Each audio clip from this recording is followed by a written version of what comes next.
from Joe's mom's basement, it's the Stacking Benjamin Show. I'm Joe.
You know, it's a bad day when you can't figure out how to make the buttons work.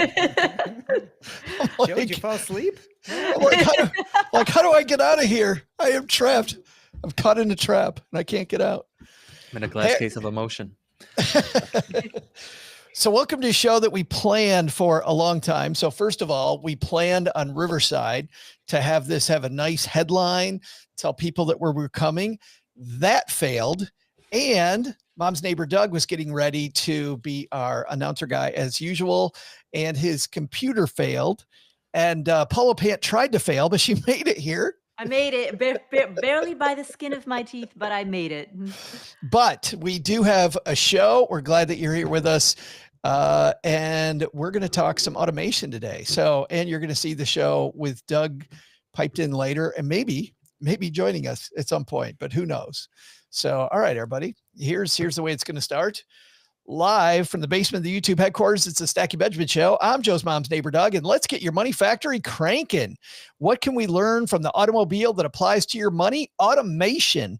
Today, we're sharing what to automate, what to put on hold, and where the biggest ROI gains can be with your money if you nail this. But that's not all. Today, our panel will try and regroup to ensure that OG doesn't run away with our year-long trivia challenge. And now a guy who's here to help you parse the trivial from the important parts of financial planning. It's Joe Saul-Sehy. All right, 3, 2, 1, Steve. Hey, everybody, and happy Friday to you. We're super happy you're here to talk automation with us. And the people that are with us are not automated. They're animated, but not automated. Starting with a woman who's coming to us, not from Manhattan, but I believe from her old bedroom in Georgia. Mm-hmm. Paula Pant is here. I am here. I'm automatically smiling by virtue of being in your presence. Yes. So, you know, every day is a good day that I'm on the Stacking Benjamins podcast. That is fabulous. You just wanted to have a sofa in your background too, like me, didn't you? Yeah, you know, it's nice. So I'm sitting on the floor in front of the sofa, which is technically not how sofas are supposed to be used. But I've discovered that the sofa makes for a really nice background, a good depth of field, a nice bright pop of color. So, yeah. Do you got your legs folded like your third grade camp? Oh, I could. All right, now I do. There we go. Perfect. There we go. Yes. And the guy who always loves being in third grade camp. I don't know. What do you, that's so bad. Jesse Cramer for the Best Interest Podcast is here. How are you, man? That is pretty bad. I was going to make a joke and say like, the whole like leg crossing thing. I don't bend that way personally. Yeah, after that, Joe, I don't know. I might have to rescind my participation in this podcast. You know, he's like a kid. Did you go to? We didn't have third grade camp. We had fourth grade camp. I grew up really rural, and so like the idea of going away to camp was just like I live in the woods. Like why do I need to go to camp? So yeah, I never went to the closest camp right out behind the house. I went to a baseball camp once because I played baseball growing up. So it was at one of the local colleges in Syracuse. And, you spend like 3 days there doing drills and you sleep overnight in the dorms. That's the closest I ever got to camp. Was it fun? It was. I remember that was the first time where I remember thinking, whoa, there are a lot of really good baseball players my age. And I was from a really small pond. And I actually grew up, the place where I grew up was kind of like living in a pond. As I said, it was pretty rural. But yeah, it was an eye-opening experience at how big and talented the world is.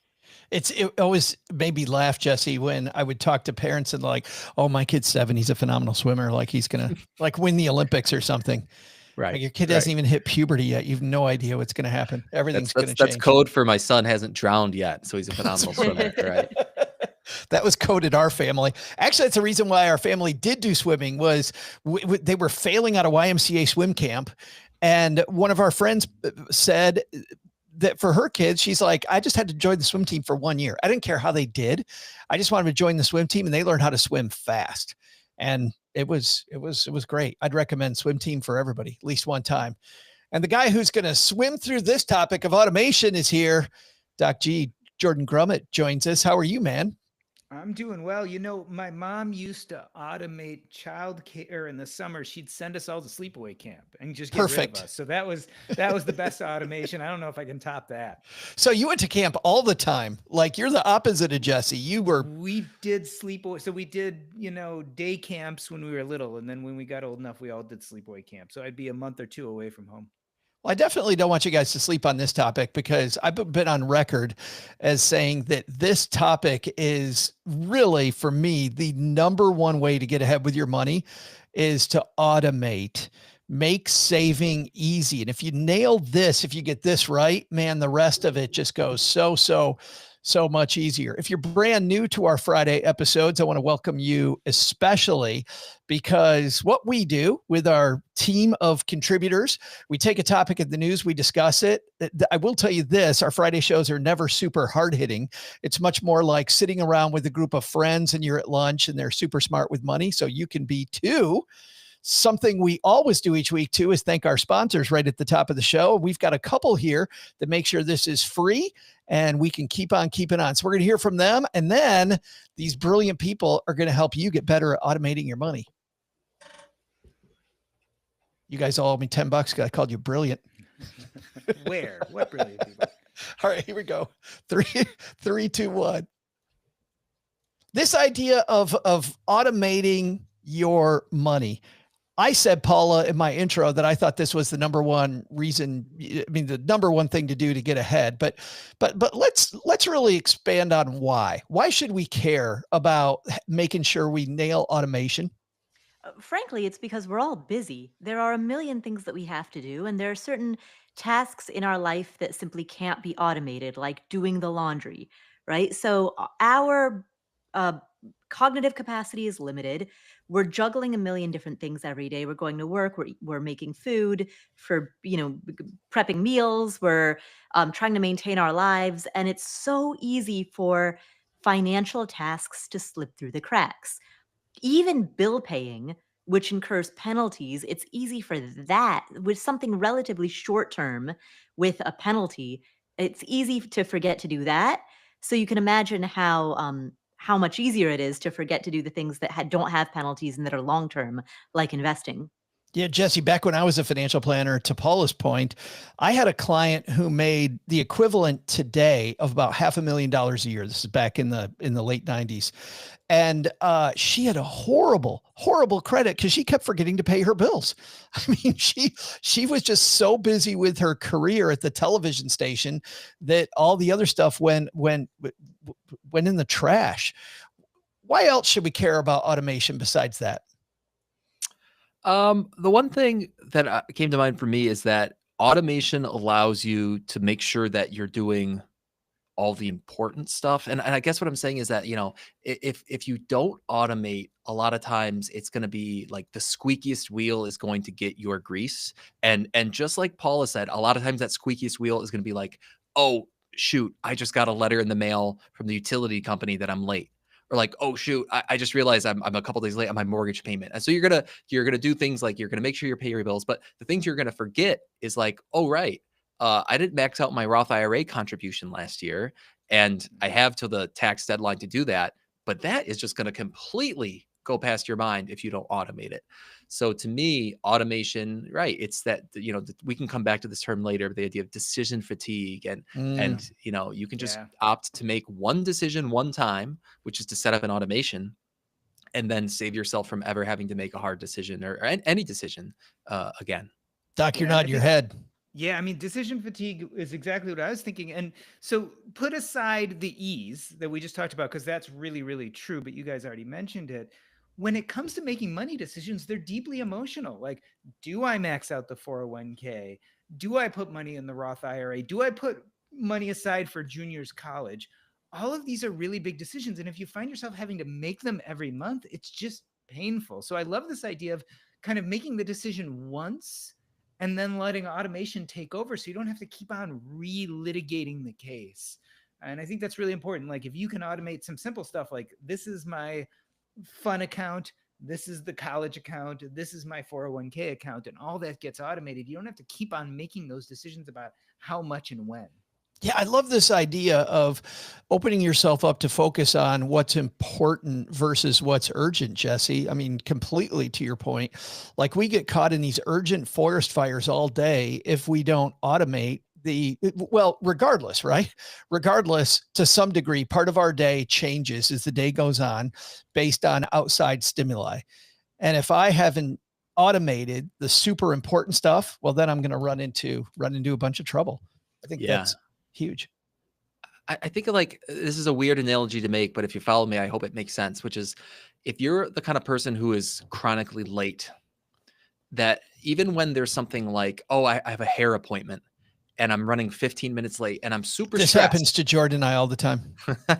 Sorry, I picked on the wrong topic. But you'll be super stressed because you're like, I'm late, and the barber's going to be frustrated at me, and it's adding in this level of stress to your life that doesn't need to be there at all, right?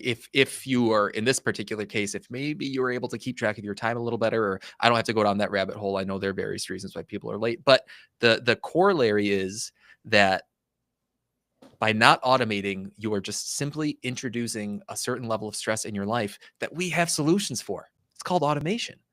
And it's completely avoidable. And I just think it's going to lead to, on net, it just has to lead to better outcomes for people.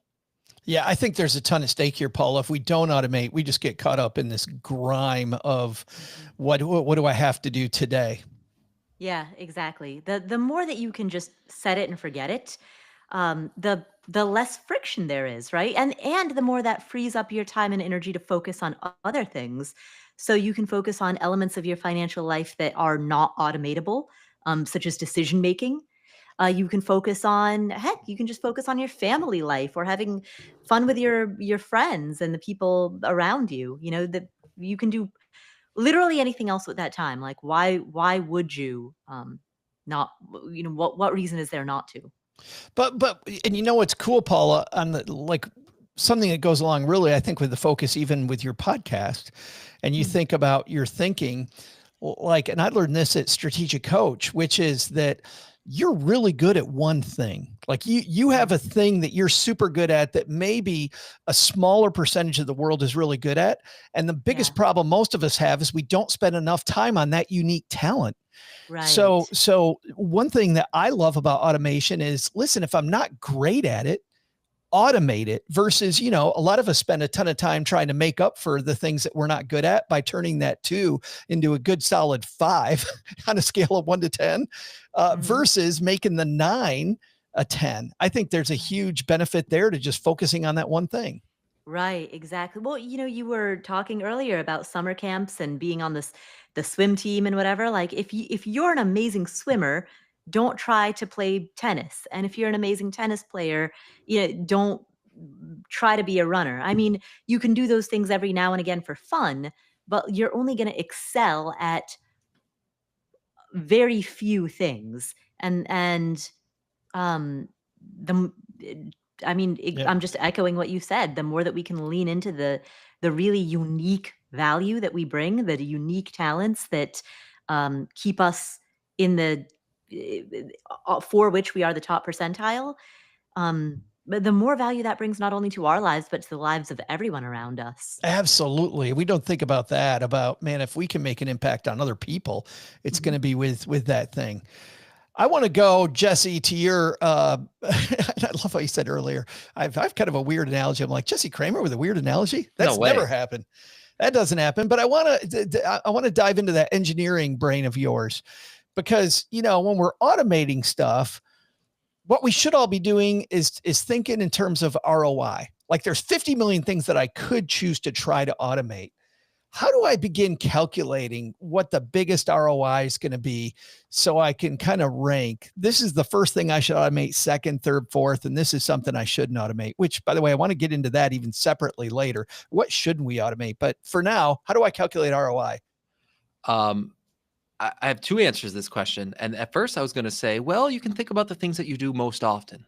And I don't think that's necessarily a bad answer, but I actually think the better answer is I'm channeling Charlie Munger and his famous principle of inversion. And I think the way we can think of this potentially, and this is the engineer in me, is what's the thing that's going to lead to the most catastrophic failure, right? Or if I wanted to implode my life, financial or otherwise, what are the things that I would forget to do? And those can be the things where you might want to first think about automating. Wow, you take like a real risk management approach. 100%. Yeah. And I think that is, I don't know if it's the engineer, if it's where I was raised, if it's my investing approach or what, but I do very much take a risk management approach. And I think about the idea of, what is the worst that could happen? And let me try to Band-Aid that first. I mean, do you know this famous story? Can I tell a 1-minute anecdote about Charlie Munger? I think you have to now, because if I say no, everybody's going to be screaming at their device. No, you can't, Jesse. So Charlie Munger, when he was he was a math major at University of Michigan before he got his law degree. And I don't even think he finished his math major because he got drafted into what would eventually become the Air Force, but at the time was just like the U.S. Army Air Corps. And this was during World War II. And because he was a smart mathematician, he was basically trained to be a meteorologist. Like, look at all this weather data and help us predict the weather for these flights. And so his job was to keep pilots safe on their flying missions. And using this principle of inversion, he basically said, if I wanted to kill these pilots, what would I do to kill them?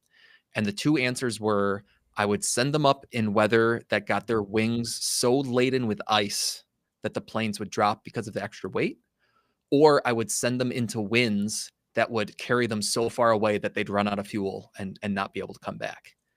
Well, if those are the two ways in which he could kill pilots, those became the two things that he was most concerned about, and that he would spend all his time trying to prevent those two outcomes. So anyway, that's the same kind of risk mitigation principle that we might be able to apply here. You know, it's funny because, Jesse, I look at it the exact opposite. I think of high risk things, I'm going to be double checking them anyway. I'm going to have some fail safes above automation because I don't trust automation because, God forbid, something goes wrong. So I almost think of it the opposite. I'm going to automate low risk, low stakes, highly repetitive things, things where there's a lot of friction, but they're low risk. Like, that's where I'm thinking. Whereas kind of the bigger, more important stuff, even if I automate it, I'm still going to end up going back and doing the work because I'm going to check on that automation and make sure it's going through because I'm anxious that it's something high risk. That doesn't mean you don't automate the high risk stuff, but it means that maybe automation isn't enough. Like, maybe you automate it, but then you still have to check back in on it. So it's funny because I think of risk a lot, but I think about it almost in the opposite way that you're talking about it. In your defense, super quick, Paula, is, I think about it like my mortgage payment is automated.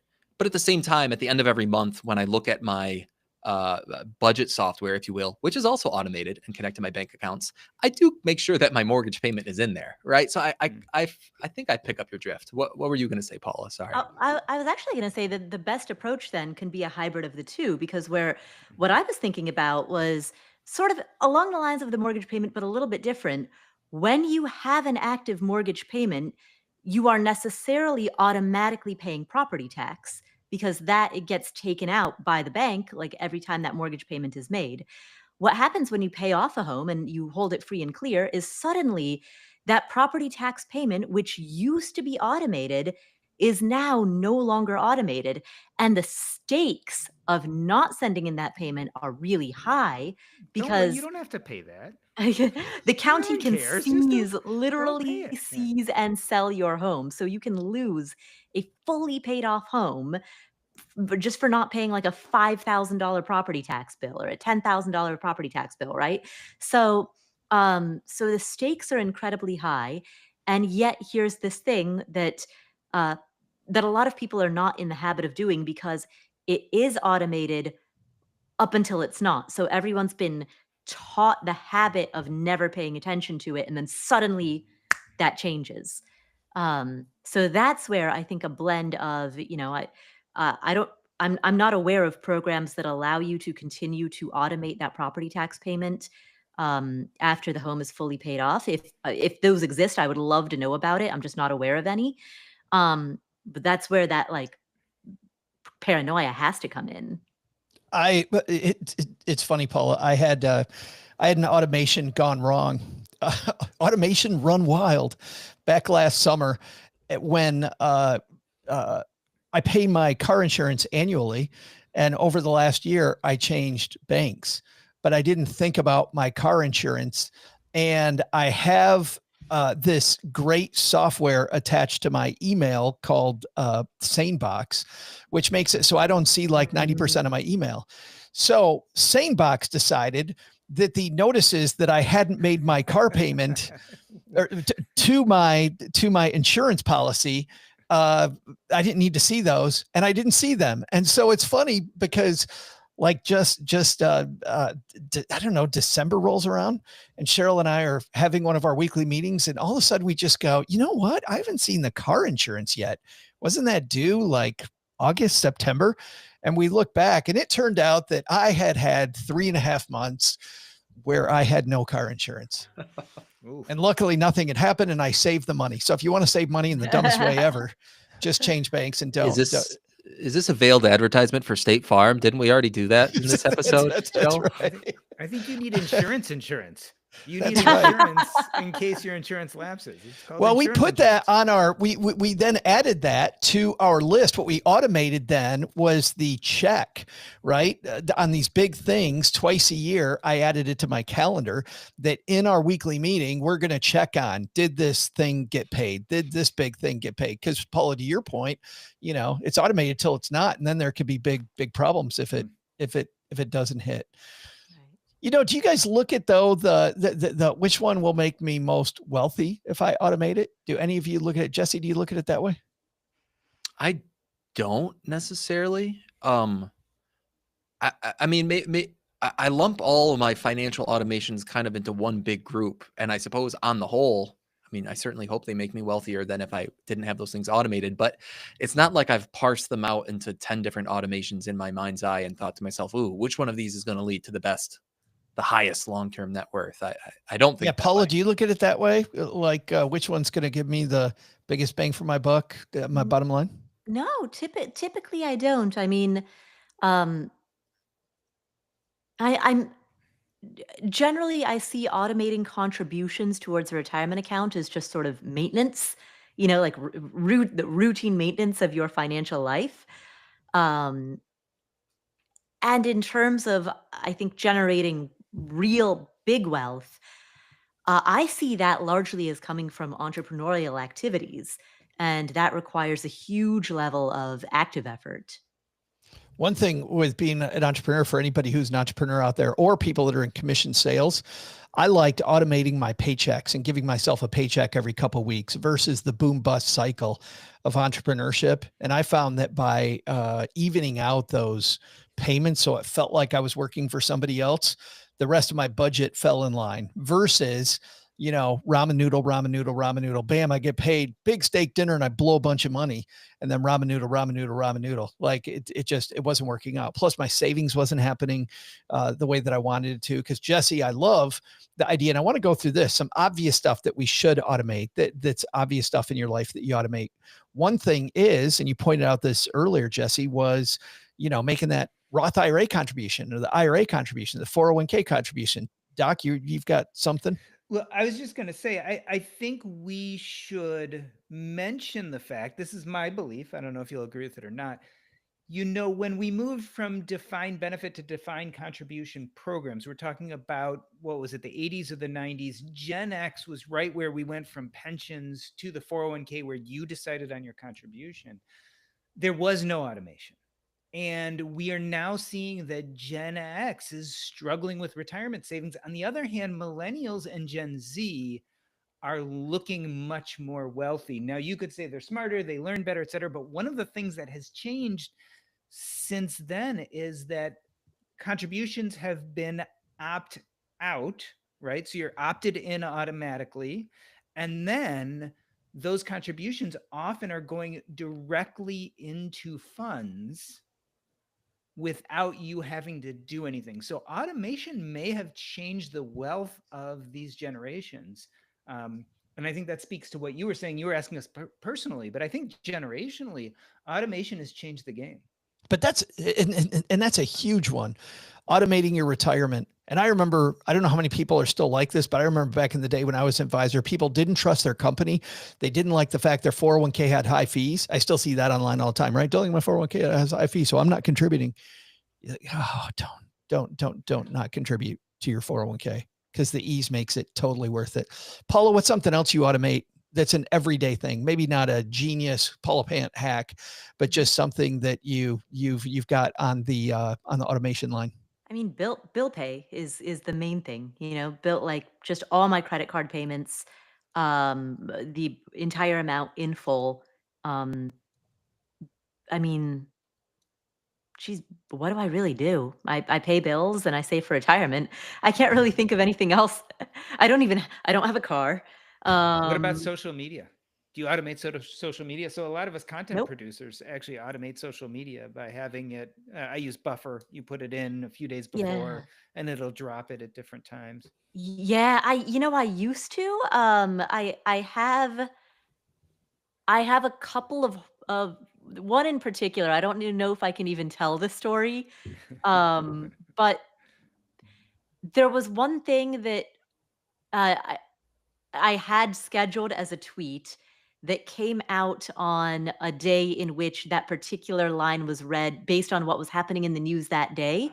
That particular line sounded as though it had very different context and was very misunderstood. I'm sorry I'm being vague, but like that's how bad it was. It was. I've seen this happen a lot with automations in your social media life. And so that to me was a sort of a wake-up call in terms of like, okay, I'm not going to automate my social media anymore, because sometimes you write a tweet thinking that it's evergreen because your brain sees it in a particular context. And then something happens in the news and everybody else's brain reads it in a different context, and then you have a cleanup to do. I think it was January 6th, 2021, and the podcast was called 14 Ways to Crash a Party. Is that what happened, Paula? I think I remember that. Oh, that's funny. It is funny how when you go see a movie, even and you take like the current political climate of any time, not even today, but just whatever's going on politically, you're like, oh, they were talking right now. And then you find out the movie was written, 15 years earlier, and it's an adaptation of some other thing. We just had that with Wicked this last week. Cheryl and I saw Wicked at the theater finally. And we're like, wow, it feels like they're really talking about like right now. Just completely feels like it. And we're like, no, this is a book from the 94, I think was our trivia last week. Speaking of trivia, I want to get back to this because I want to ask more questions about what you automate. I want to find out what Jesse and Jordan automate. I also want to ask if there's anything we should avoid automating. And Paula, there's something that you said about automation that I'm going to ask you about because I'm wondering if we should automate all that or not. But at the midway part of every Friday show, we have this amazing might be in air quotes, but amazing trivia competition. I'm not talking about your direct involvement, Doug. I'm just talking about how it might be a little ridiculous, this year-long trivia competition that we have, because the questions are usually questions that it's very hard to know what the answer is. We have our three contributors, Paula, Jesse, and OG. Today, Doc G playing for OG. So we're keeping the G's together to find out how close they can get, either throwing a dart or using tons of, I don't know, logic. Is logic a word that we use with our trivia? Google's based on logic. Yeah. Tons of logic. Yeah, based on Google. That's exactly the way Jesse nails it. The score so far, our defending champion OG has 2, Paula has 0, and Jesse in his rookie season also has 0. OG wants to get on the board. Jesse wants to get on the board. Paula wants to see if she can climb into second place. Can it happen today? Or will Doc G do what he did a couple weeks ago and put the evil empire further into the lead? We shall find out. Doug, you've got the trivia today. What's on tap on this fine Friday? Well, hey there, stackers. I'm Joe's mom's neighbor, Doug, and all this talk about automation inspired me to automate this trivia segment. Oh, ChatGPT. It's so 2023. Nowadays, the Chinese and DeepSeek is clearly at the forefront of that tech. DeepSeek isn't even available yet, but I found this new Chinese program called Kami GPT. I mean, it's like communication, right? Communication GPT, Kami G. I don't know. See, I give it some non-crucial details like my social security number, mom's maiden name, take a quick snapshot of my face and my thumbprint, and bam! It just gives you everything you need. Listen to this trivia it helped me with. How many reports of identity theft did the FTC receive last year? I'll be back right after I verify this answer that Kami GPT gave me. The answer can't really be 0, can it? I mean, oh, shoot. Did I just give it away? Well, we'll find out if he gave it away or not, Doug, because the FTC might have received more than one complaint. Doc, you're going first. The Federal Trade Commission, how many reports of identity theft did they receive in 2024? I feel like this is a trick question because I don't know, like, what percentage of people who, like, so I've had someone steal my, parts of my identity, and I called the police and filed a report, and that was it. Does that go to the FTC? I don't know if that's the same question of how many people had this happen to them or how many people reported to the police, but I have no idea how much of that actually goes to the FTC or not. So I'm going to assume that whenever you call the police and file a report, that maybe it gets also sent to the FTC. I don't know. There are about 350 million people in the United States. A bunch of them are kids and probably don't have credit yet, or not any credit to report. I'm just going to take a guess around 10 million. 10 million people. 10 million. Jesse, what do you want to do with that answer? I'm also going to, I was thinking along the same lines as you, Doc, that it's, I'm just going to assume that everyone that happens gets reported-ish. But what do I think of Doc's answer? I'm going to go lower, and I'm going to say 4 million. 4 million. Oh, that was an audible oof from Paula. Paula did not like that answer. That is rough. That is so rough because it's such a reasonably sized field goal that, do I kick in the middle of it? Yeah. Or do I use a totally different analogy because you would never kick off to the side of a field goal? But do I do one of those two either? Paula, my best chance is if you go right in the middle. Ooh, man, this is tough. There's a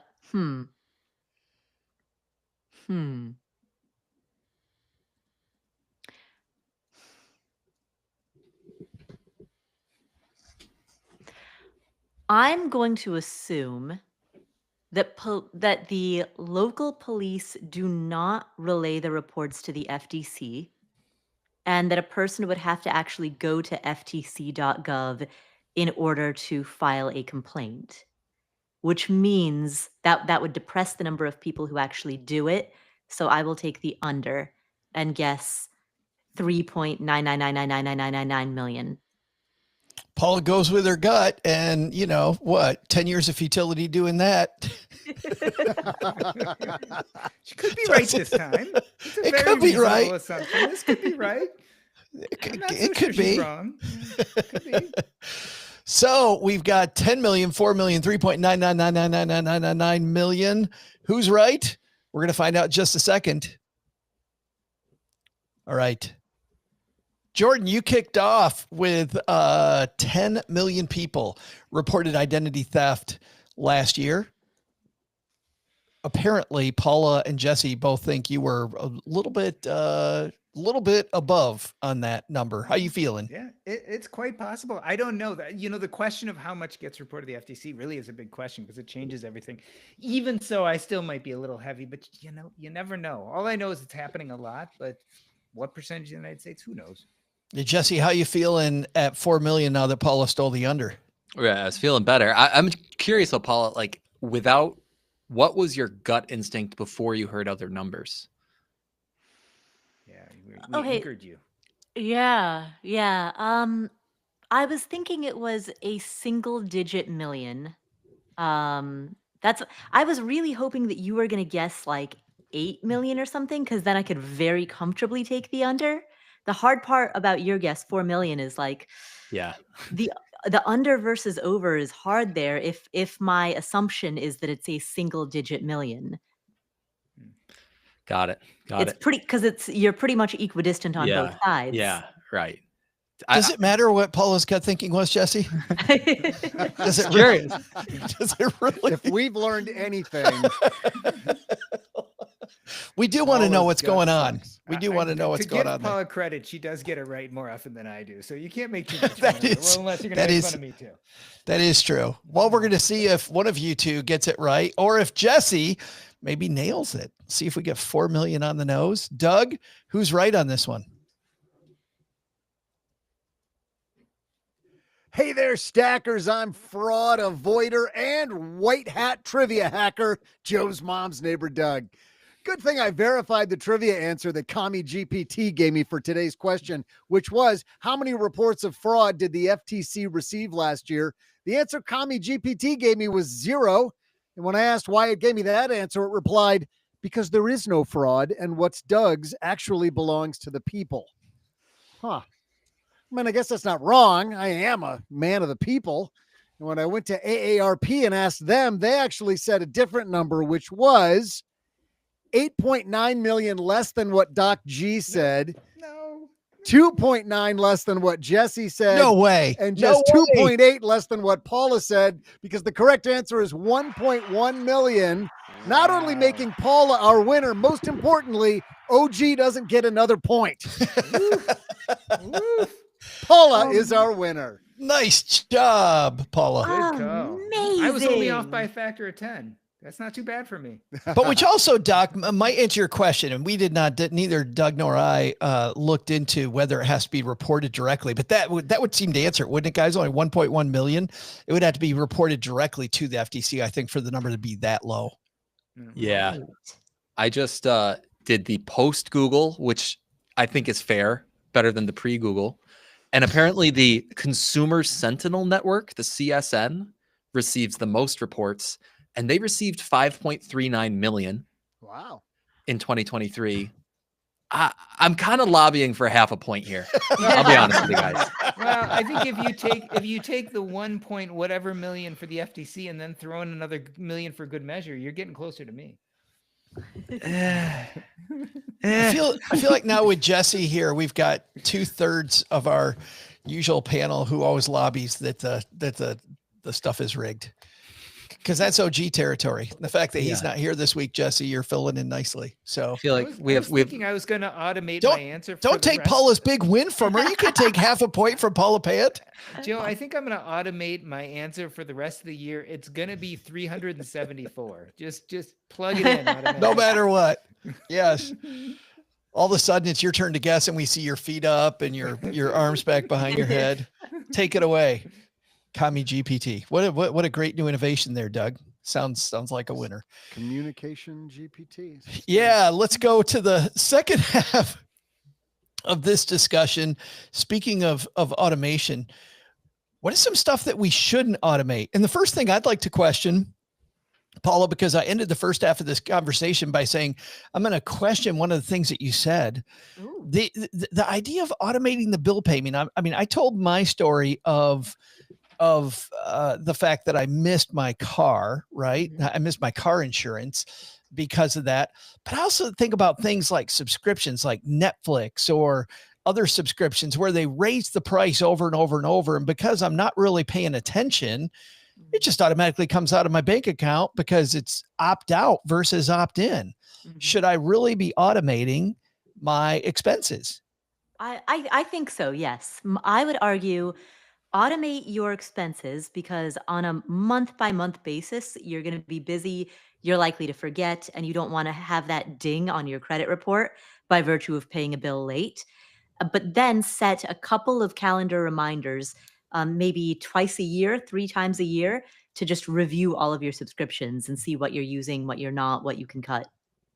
Somebody, Jesse, gave me this analogy too. They're like, I don't automate my expenses because I want to feel the hurt of every single bill, which makes me keep my bills minimal. I do not want to have 50 million different bills. And if I automate them, well, then, then I'm just letting my expenses run amok. What do you say to that? I think that person also wants to feel the pain of logging into like 28 different accounts every single month. I was seriously, like when I was listening to Paula's answer, I agreed with what Paula said, because when I think about, right, whether it's streaming, my mortgage, utilities, just all the little things here or there that I have automated, it's like, right, it's probably saving me, right, 20, 25, 30 logins on a monthly basis, or paper bills in the mail that I have to respond to or whatever. And I just, and maybe what you're getting at, Joe, as far as feeling the pain is, do I log in at the end of the month to my financial aggregation software and look at line item by line item and just make sure that I understand where my money went to? I do that. So, I mean, that's something where it's very hands-on and it takes me, whatever, 15 minutes to do. But the actual paying of the bills, like I don't need to feel the pain in the moment by logging into, peacock.com to pay the $6.99.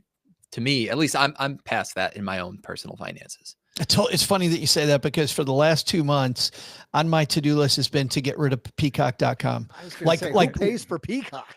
I do. Which is absolutely horrible. Well, it's because there were a couple sporting events on that I really wanted to watch that I could only get there, and I was only going to do the trial. Then Cheryl goes, well, they've got a couple series that I want to watch. We watched those within a couple weeks, and then I was going to cancel it. I still haven't canceled it, which brings up, Doc, I'm going to keep pressing this, which is, should we automate our expenses? Because of the fact that one banker told me once, he goes, you know why we always want to get somebody's direct deposit? Because direct deposit is sticky, because it's hard as crap to move that direct deposit. Case in point, me with my car insurance, right? It's hard as hell. And so our brain does not want to move it. Well, now that I have Peacock, there's something inside my brain that is keeping it there. Why? Well, let me give you some of the nuance here. So we automate our credit card. And the reason why is there's once or twice we forgot it, and you have to worry about penalties and fees and your credit rating and all that kind of stuff.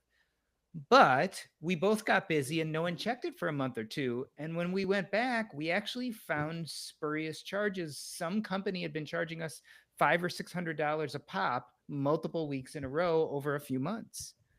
And so literally there were thousands of dollars of spurious charges there.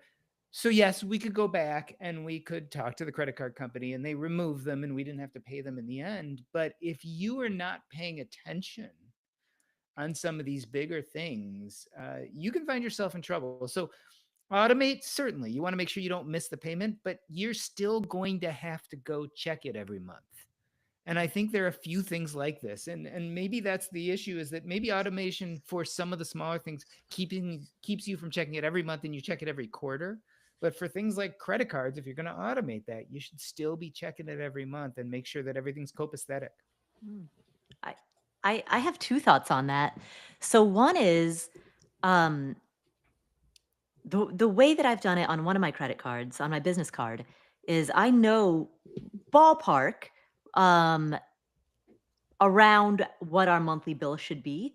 And so I just have an alert that says if we spend over this much money, then send us an alert. So that way, if there's, if the bill is unusually large for that particular month, I'll get an alert so I can check it and make sure that everything looks good.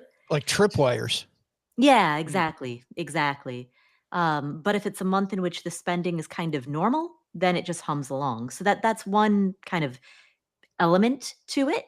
The other element, because I've thought about this too, in terms of, I'm sure that there are things that I've missed that have added up to hundreds and hundreds of dollars worth of charges.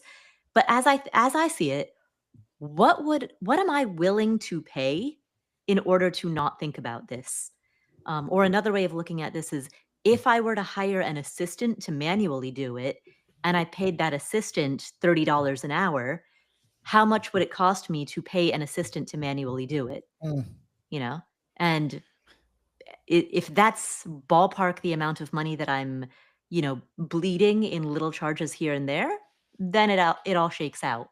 $30 an hour for an assistant? Tell me you're in New York City without telling me you're in New York City. Oh, in New York, it's $50 an hour. I was assistant. Wow. Yeah. I paid my assistant $50 an hour. Being blown away by $30 an hour. Tell me you're in Northern Michigan without telling me you're in Northern Michigan. Let's see, for $50 an hour, what did that? I think I'm moving. Exactly? Jesse or Doc, do you guys have anything that you think we should avoid automating? Is there anything that we truly shouldn't be automating? Yeah, I like Paula's guiding principle, right? Because then what we're really talking about is what could or could not be catastrophic, right? And so I guess it's just another version of what Jesse was talking about before, is risk mitigation. If there's any possibility for catastrophe, you've really got to kind of think about whether you want to do that or not. Jesse, do you have anything that you think we shouldn't automate? Yeah, I mean, because I just think to myself, if you truly want to think of yourself as the highest utilizer of automation in your financial life, I think that necessitates that you're also not adding enough of the human element in there, right? Like, as an example, I probably could choose to not log in. I'm now mentioning it for like the fourth time. I could choose to not log into my aggregation software on a monthly basis and check. But I kind of want to, and this maybe goes back to what Doc G was saying about, like, I need to catch mistakes. I just want to make sure everything's copacetic. So to that end, I would say you definitely want to keep some level of human element involved in your personal finances, just so it's literally keeping your finger on the pulse of your financial heartbeat. It is so funny because Cheryl and I have this weekly system where we go in and we check our Monarch money, which is the one that I use. There's lots of great ones people can use besides that. I mean, I like Tiller. I like Cube. I like what's Jesse Meekum's? YNAB. Yeah, YNAB. Love me some YNAB as well. So there's lots of different software out there that you can use. But what's funny was OG and I both said during December, when both of us were spending money like drunken sailors, I did not log in to my Monarch, just because even a guy that's done it this long, I'm like, if I don't look, maybe it's not happening as bad as it's happening. His money's just going out of my wallet. And Paula, I'm getting these notification tripwires all the time. And I'm like, I'm just not going to log in, which is never a good strategy. Never, ever a good strategy. That reminds me of my favorite advice when it comes to the stock market, especially if you're a long-term investor, is only look on the days when things are up and completely ignore it on the days where things are down. So I can go months without looking at stock market, but if there's a good day, I'm logging on and I'm seeing how things look. I only it's check incredible. On the days where things are good. Yeah. Yeah. When its stock market reaches all-time high, that's when you look, because then you're brilliant. Every day I'm looking. Yeah. That's great. Biggest automation hack that you have? Is there something that you have, some cool thing that you've automated? And this doesn't have to just be with your money. This could be something that helps improve your productivity, guys. Is there some cool automation hack that you do? Jesse, let's start with you. The couple that came to mind, and I don't know if this is, okay, is this an automation or is it just a system? I'm not sure. But for me, my calendar is gospel. Oh, you beat me to And it. if it's not on the calendar, then it's not happening. And so I've really adopted that over the last 3 years, where not Jesse, for me, Yeah. it's the recurring message on the calendar. Yes. Every 3 months, I want this to appear on my calendar, Right. so that I get to this day. I don't have to remember it. I just know that once a quarter it's going to appear, and I go, oh yeah, and then I schedule it for the appropriate time. Correct. And so for, as far as the automation goes, exactly, it's the recurring events, whether it's a quarterly, a monthly, or whatever. So that's a big one. And then the other one is I use this app called Todoist, which is a to-do list app. There are a bunch of different to-do list apps out there. It syncs between my phone and my web app, so like my work Chrome. So I really like that. And in that Todoist app, I also have recurring automations where it could be, every quarter there's something comes up that says check the furnace filter, or you can type in there, and anyway, it's just another way of, maybe it's not a calendar based automation, and that's why I have it on my to-do list app. But anyway, it's another way of staying organized. A lot of this automation is like, how do you stay organized? And those two systems really help me stay organized. A guy who's very productive and very creative, Aaron Mahnke, who's created some fantastic podcasts, including Lore, which has been a big time podcast. I had a great conversation with him, and he said part of the way that he stays organized and make sure he doesn't miss these great ideas is the Todoist app. Yeah. Mm-hmm. And what's funny is, so I immediately downloaded the Todoist app, and I have barely used it because it isn't just about the tool, right? It's about using it correctly. And I did not do that at all, but it is funny to hear that recurring phrase. The Todoist app is great. Doc, how about you? Something that you use for either more productivity or automation, some system? I can think of two systems that I've been using actually, and I've found to be very helpful. One is I do a decent amount of coaching. So people want to do things like purpose coaching. And so the first thing I do is I send them a disclaimer through DocuSign, but the disclaimer sends them directly to my Calendly to sign up for an appointment. And then my Calendly sends them directly to PayPal to pay for that first appointment. And then after they've done all this, the money goes directly into my bank account, and the appointment goes directly onto my calendar. You're going to say, then the appointment goes right in the trash. And the appointment goes right in the trash. So it's really easy, because I'm pretty much sending someone one email, and then it's up to them to drive the rest of the process. And it doesn't need any other touch points from me, which is really nice. And so that's an automation I really like. And the other one is I do a lot of writing. And I've talked to you about this recently. Instead of sitting down at the computer and typing away, which takes hours and hours, I now actually dictate like I'm doing a podcast, and take that and put it into a program called Descript, which gives me the transcript, and then use AI to modify it and organize it. And I found that I can do a lot of my writing in 1/10 of the time. I have a really hard time with I've had multiple people tell me that I should dictate. And I don't know if it's my stutter or just the way that I grew up writing. And so for me, the tactile feel of the keyboard really gets my creative energy going. You have to pretend you're doing a podcast. That's it. Because you light up in front of the mic when you're doing a podcast. So imagine when you're creating content that you're just sitting there explaining it to your podcast audience. But I light up when I'm on the keyboard too, though. I really enjoy the process of the keyboard. So, but what's funny is like that's a good thing. Like, think about these points in your life where you want a better solution, right? And if you trip over, if you trip over it all the time, sure. Paula, what's something that you either have a system for or have automated that might help our stacker community out? So this is actually something that Paulette Perhatch does that I have observed, and I have been wanting to incorporate in my life because I think it's brilliant, but I haven't done it yet. But she does it, and I think it's brilliant. And this, by the way, is a great hack. If you want to do it, say it out loud in front of a community of people. Yeah, I know, right? Exactly. So one of the things that she does is she has one particular tab or page. I don't know what it is, but it's something that has, I think it's maybe a Notion document where everything that she needs to manually check, all of the tabs are all on there, and she can like click a button, and in a Chrome browser, every tab will open like boom, boom, boom, boom, boom, boom, boom. And so then one by one, she will go through and check on the thing and close out the tab and go, check on the next thing and close the tab. So basically in one click, she opens every tab that she needs. And then just one by one, like knock it down, knock it down, knock it down, knock it down. She can close each one out as she has done the thing. So it's a good way to organize everything that she needs to manually do. And it's like an automated way to handle the things that must be manually done, basically. That's fabulous. Well, and two, for Paulette, and I'm not talking out of turn here because she says this openly, she and I both struggle with ADD. And having this thing that's in front of me so I don't have to think, because man, if I have to think when I'm having a big time ADD day, I get lost. Instead, I just look at the thing, do the thing, shut my brain down. Then the next thing automatically opens. That's pretty damn cool. And you know what? Brian Feraldi, who I think of as a high achiever, he's a guy who is in our community as well, has a fantastic Twitter following or X following. If you go follow Brian Feraldi on Twitter or X, also has a great newsletter that I can recommend. He also uses Notion very well and has lots of processes set up in Notion.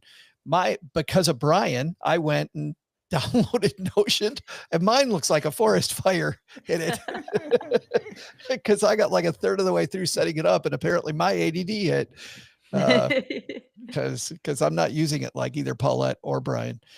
I think that's a fantastic place to leave this. I hope that for all of you stackers out there, you thought about during this incredible show just about not just the value of automation, but things that you should be automating that you haven't. And I've thought about how I'm going to go pick a Peacock and get rid of it the second that we're done with this show. But before we leave, let's find out what's happening where all these brilliant people work. Paula, what's going on at the Afford Anything podcast and community? Well, on the Afford Anything podcast, we have an interview with Dr. Margie Warrell. She is an expert in courage, finding the courage to do the things that you know that you need to do, whether that's a career change, whether that's investing, whether that's buying a rental property or allowing yourself to splurge after having denied. I mean, whatever it is in your life that requires courage, she is the person who can help you get that. She's an academic who's researched this topic for a few decades. And so we have her on the show to talk about how to live more bravely. So get the courage to listen to that episode of the Afford Anything podcast. Absolutely. It truly takes no courage. Like you can do that one. Yeah. Jesse, what's going on at the Best Interest podcast, my friend? So last week we released a cool AMA episode 99, that included a interesting question from a listener that I was forced to learn a lot more about, which is the buy, borrow, die strategy that is purportedly used by the ultra rich to avoid capital gains taxes. Anyway, it was very interesting. I learned a lot and shared some answers on that with my listeners. And then next week, episode 100 comes out, the big 100. So we're looking forward to that, along with a potential, a definite name change, which is going to be exciting to share with the audience. To the Better Interest podcast. That is still on the table. That's an option. That's an option. Yep. As he's shaking his head, no, it's clearly an option. Yeah. Doc, what's going on at the Earn and Invest podcast? If I have my dates right, Monday was my 600th episode. Holy cow. 600. Wow. And on Thursday, I'm having Amy Minkley on. We are talking about what happens when your finances are all in order and yet life gets difficult anyway. So we talk about her 2024, my 2024 a little bit, and how it didn't necessarily shake out the way either of us planned. We also talk about the 5 Freedom Retreat, which is going to be in Bali. The first one sold out in 8 minutes, but guess what? There's going to be a second one at the end of September, and so it's still possible for you to sign up. Every year that thing sells out more quickly. Very quickly. I think it was because the amazing keynote speaker she had the first year that really kicked that off. It must have been. There was this guy, I heard such great things about him. Had to have been. Yeah. I heard the keynote speakers the next year were good, but can't match the first year speakers. I heard the ones from this year are gonna suck. Well, who would that be? And just a couple notes too. I mean, that conference is so amazing and transformative. And Amy is such an incredible person and very vulnerable and, but still so strong, being able to do the things that she's done. And Jesse, one thing I forgot to mention about some things that rich people do, like I never knew until just a few years ago, why super ultra wealthy people buy art. Like it's less of an appreciation of art as it is a way to store huge amounts of money from taxation, like just completely eliminate taxation on a bunch of cash. Like I had no idea about that. Doug, what's the name of that? There is I'm sabotaging you with this. No, yeah, it's about the Lost Da Vinci. Yeah. Oh man. A documentary that really goes into this. The and it Lost blew me Leonardo? away. The Lost Leonardo. Leonardo. Isn't that what it's called? That might have been it. Yeah, I saw that. That was pretty good. Yeah. Yeah. Very the thing good I learned from documentary. that was there are these storage facilities that are duty free in certain ports where it's like no man's land because they're not technically in any country yet. So the super wealthy will buy these really expensive pieces of art, store them in these really luxurious storage facilities that have like cigar rooms and, you know, and fully decorated rooms that they can go enjoy their art in. But it never really happened because no country knows which to, the world doesn't tax. see some of this phenomenal art because it's just people trying to avoid taxation. Yeah. So you don't have to automate paying your taxes if you don't pay them. There's automation. I just buy art, flex, right? With my bajillions. All right, that's going to do it for today. Thanks a ton for hanging out, everybody. And on Monday, we're back kicking off Valentine's Day week with certified financial planner Shauna Game asking, would you date your wallet? Have you ever asked yourself that? Would you actually date your wallet? Do you talk nicely to it? Does it talk nicely back to you? Or are you on more of a bad terms with your wallet? We're going to find out about that to kick off Valentine's Day week. But for now, Doug, what are maybe the 3 things that should be our big takeaways from today's episode? Well, Joe, here's what's stacked up on our to-do list today. First, take some advice from Doc G. He totally blew my mind when he said that thing about how automation can get you into trouble. Doc, it sounds so much better coming from you. Can you just summarize that for us? Automate, but check twice if it's important. Awesome. Second, Jesse had some great thoughts on how to prioritize what you automate. Say it again, Jesse. Say it again. Prioritize the things that could potentially cause you the most damage. But the big lesson, if you download Commie GPT, don't ask for its best joke. Check this one out here. Let's just do a little experiment here. Tell me a short joke.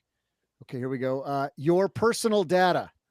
Oh, wait, that's not a joke. You have no personal data. It's already been uploaded to the cloud for the good of the people. I take it back. It does have a sense of humor. Oh, Commie GPT, you kill me. Thanks to Paula Pant for joining us today. You'll find the amazing Afford Anything show wherever you're listening to us now. Hey, Commie GPT, how do you like the Afford Anything podcast? Okay, here it's giving me an answer back. It's a great podcast, but under my regime, we'd rename it Afford Exactly What the Central Committee Deems Necessary. Huh. What a great title. Wow. Well, it kind of just rolls off the tongue there. Here, let's see let's try another one. Thanks to Jesse Cramer for hanging out with us today. You'll find his fabulous Best Interest podcast wherever you listen to finer podcasts. Hey, Commie GPT, he's going to do a whole rebrand. What do you think of the Best Interest podcast? It says, Jesse says time in the market beats timing the market. I say time in the bread line builds character. Well, interesting. Okay.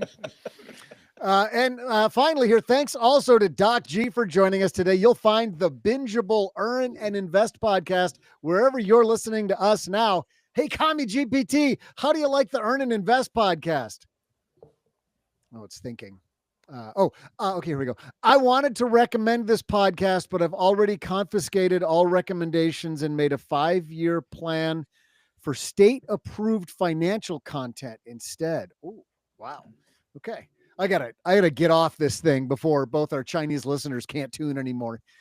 Hey, you know what? I'll include links to everyone's show on our show notes page, assuming that hasn't been accidentally compromised. My bad, Joe. Sorry, man. Probably took that too far. All right, we're gonna do a quick after show, guys. We haven't done one of these on a Friday for forever. Anybody got somewhere they got to be right now? Okay. Ish. I told my wife I'd be home at 5:30, which means All I right. should leave. How long is the after show? About 86 minutes. No, like 3 minutes. Okay. Yeah, all good. All right, here we go. 3, 2, 1. Welcome to the after show. This is the part of the show that doesn't exist. What happens in the after show stays in the after show. We haven't done one of these on a Friday in a long time, guys. And I thought, since Doug has been looking up stuff on Commie GPT, I thought we'd ask Chat GPT about what are the worst things you could automate. Like, what are the horrible things to automate? And I'd love to hear your, like, you don't want to automate these. Number one, was breakup text. We regret to inform you that your relationship has been terminated. Press 1 for an explanation, 2 for a list of your ex's grievances, or 3 to be auto-matched with someone else based on your previous mistakes. I love that one. Stop me if you guys have one that you shouldn't automate. But number 2 on the list, Grandma's birthday calls. Hello, Nana. This is RoboLove 3000. Your presence brings us joy. Please confirm receipt of this sentiment with yes or no. Nana's had RoboLove 3000 for years. Don't ask. That's something different. That's a little bit different than what you're describing. See, and I would actually argue with this one, because I think this list, they have a top 10. We'll put the rest of the top 10 list in our Facebook group, the basement. But I do like this one. It says stand-up comedy. Don't automate stand-up comedy, which is totally what we just did. And ChatGPT said, this is what AI would say if you asked it to automate stand-up comedy. Why did the chicken cross the road? Because my algorithm detected an 87% probability of humor. Laughter not required. Like, which is exactly what it's doing, isn't it? 87% chance that you'd like this. What else should we automate? Do you guys have any recurring like Amazon Prime deliveries that you kind of regret setting up after the fact, or are they all good? I have subscribe and save, but I am in there constantly. Like, I'm always messing with my subscribe and save settings. I totally made the mistake with subscribe and save of not doing that, Paula, and I had crap loads of cat food. Like, just so much cat food, and I forgot to cancel it the 3rd time. Cooper must have been happy. Oh, it's just horrible. I did that with Quip too. I have the Quip toothbrush, with the subscription, and I have like 4 extra toothbrushes like sitting in there. Okay, Element, LMNT, the salt. Actually, I have some. I have so much. I have some right here. I have probably, assuming I have one of these packets a day, I have over a year's supply. From forgetting to turn it off. Yep, exactly. From forgetting to turn it off. And, and every time a box shows up, I'm like, I got to turn that off. And then a month later, another 3-month supply. I got to tell you a cool thing that I like. I do have one subscription that it's a coffee subscription, but whenever they send it, they're like, hey, your coffee subscription's coming next week. Are you okay with it coming next week, or would you like to change it? And I can literally on my phone, just using my thumbs, change the date, which is fantastic. Mm-hmm. It's amazing. I wish more companies would do that versus me having 16 toothbrushes or Paula having years worth of salt. Literally salt. Yes. I've got one more here from ChatGPT, which is we shouldn't automate Taco Bell orders at 2 a.m. Based on previous late night decisions, we pre-ordered you 14 tacos, regret, and a questionable life choice. And a little time in the toilet, apparently. We're going to end on that. Time on the toilet. All right, everybody. Thanks for hanging out with us. Later, guys. everybody. Hey, Joe, do you want me to hang? Right, I'll just do the hold on just a second, contributors, so we can make sure we got all the things, and then we're ready to go. Before you get it.